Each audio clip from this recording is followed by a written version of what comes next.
Alright guys, welcome back. Today we're going to be doing a week 1 recap. Overall, everything felt pretty good on the running side of things. I hit the efforts that I was going for.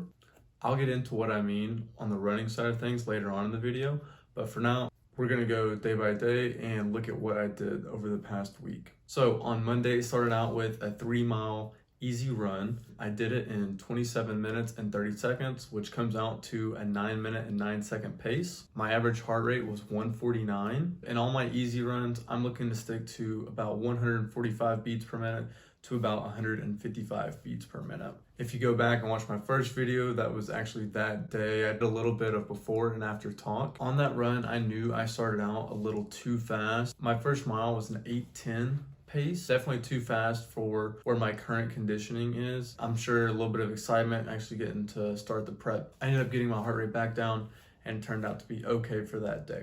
On Tuesday, it was another 3-mile easy run.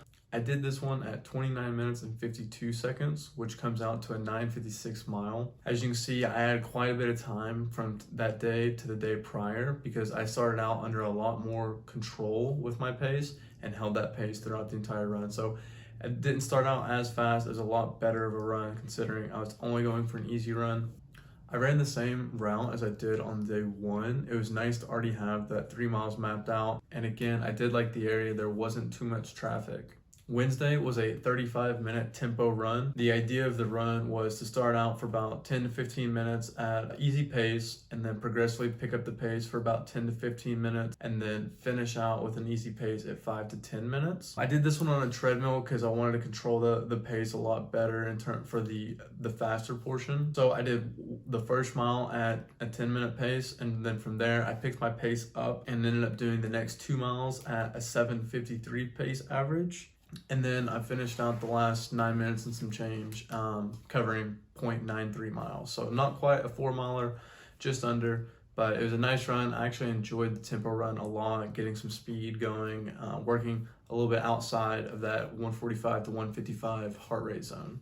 Thursday was another 3-mile easy run. I did this one in 29 minutes and 32 seconds, which comes out to a 950 per mile average, as well as I averaged 149 on my heart rate. Day 4, I changed the route. I wanted to have a little bit more road running that day. The first 2 days, you actually start out on a trail, transition to road, transition back to trail, and then finish out on road. And I wanted to stick mostly with road, so I chose the different route. It was still a nice route. There wasn't much traffic out, so pretty enjoyable. Friday was a rest day, so it was kind of nice, give the legs a little bit of a break. And then Saturday, I did 60 minutes on the bike at the gym. It was supposed to be 60 minutes of cross training, so I just picked the bike, something that was no impact, give my legs a little bit of a break from the running. And then Sunday, to finish out the week, it was a 4-mile easy run.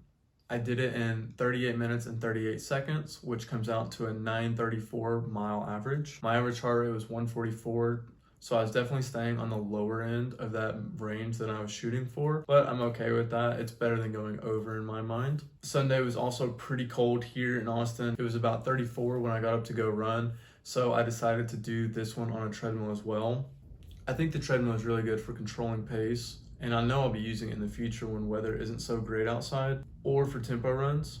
However, I definitely do enjoy running outside more. Alright, so week 1 consisted of just under 17 miles with a total of 2 hours and 40 minutes of running time. Again, I am happy with the overall running side of things. I did come to some realizations during this past week. For me, I've always struggled with finding a passion in running. I don't know if there's ever been a time in my life where I was consistently happy with having to run, but I have had that passion in the gym. The majority of my workouts fell either into hypertrophy training or into strength training. During this past week, I still did those workouts in the gym 6 out of 7 days while running. I knew when I started this marathon prep that I was going to continue lifting while also adding the running in. This style of training is commonly referred to now as hybrid training or being a hybrid athlete. So one of the big realizations that I came across this past week is I cannot continue the volume that I'm doing in the gym with weights as well as increasing weekly mileage. I had not changed my gym workouts at all and essentially just added a whole another running plan on top of a weightlifting plan. Since I'm more focused on running currently, I know that I'm going to have to drop some of the volume from the gym as I increase my weekly mileage running. If I don't, I know I'm putting myself at a risk of injury or burnout. Another realization I had this past week is that all of my workouts in the current week are benefiting the following week. What I mean by this is, I don't want to overwork myself to the point where my following week's workouts are hindered. My current week's workouts should be beneficial, not detrimental. During my runs this past week, I've been constantly thinking about this, which has helped me stay at the right efforts for each run. I hope you enjoyed the video, and I invite you to follow along my journey in training for my first marathon. You can show your support by liking, commenting, and subscribing. Thank you.